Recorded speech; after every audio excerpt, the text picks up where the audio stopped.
In this lesson, you will learn about conditional statements and loops within Tosca. These are the while, if, and do statements. By the end of this lesson, you will be able to explain what a while, if, and do statements are, and set a while statement.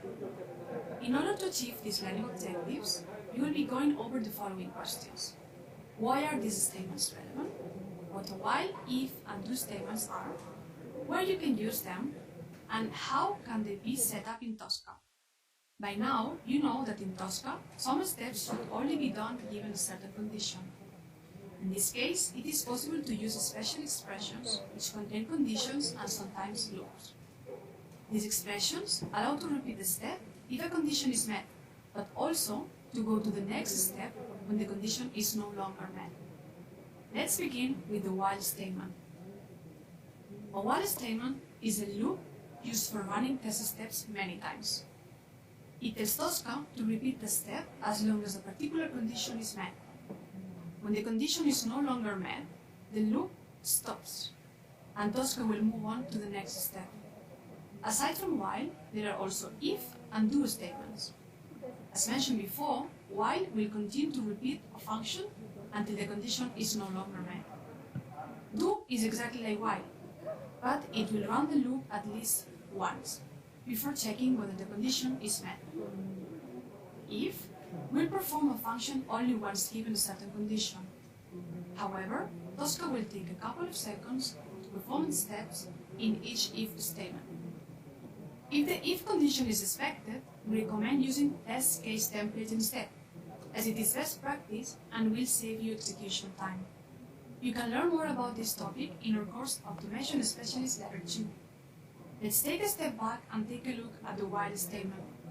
In Demo Web Shop, we tell Tosca to empty the shopping cart and start over with the verification process in case the verification process cannot continue due to an error. However, since each item has a separate remove checkbox and the number of items in the cart is dynamic, you cannot simply create a test step. Instead, you can create a while statement with a loop. Tosca will check if there is an item in the cart and then remove it.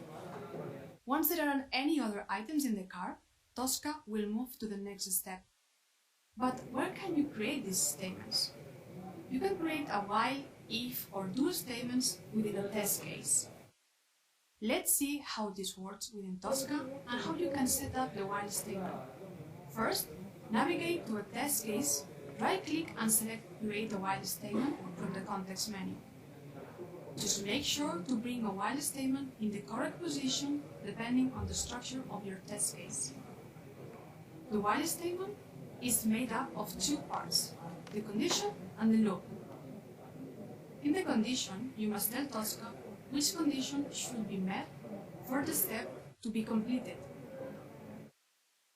And in the loop, you will tell Tosca what to do if the condition is met. Once you have created the statements, just like in other test steps, you can add the modules you need for each statement and fill in the necessary test step values. Remember, you can do this by selecting the test step and using the shortcut Ctrl-T to see the list of modules.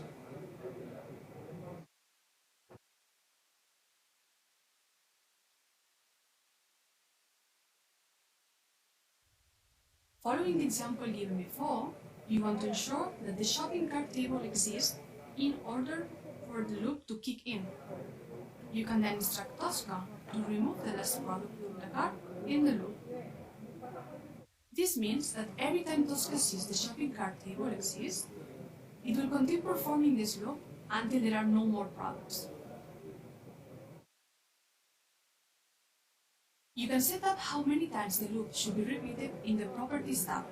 By default, the loop is set to be repeated 30 times. This while statement is actually a test step, which can be added to any test case or recovery scenario, which we will talk about in the next lesson. If you wish to see a graphical representation of the flow or path of your test steps, click on the Control Flow Diagram tab. Here, you can see how Tosca checks whether a condition is met, yes or no, and then determines which path to take. And this brings us to the end of this lesson. You're now able to explain what the while, if, and do statements are, and set up a while statement. Give it a try with the next exercise.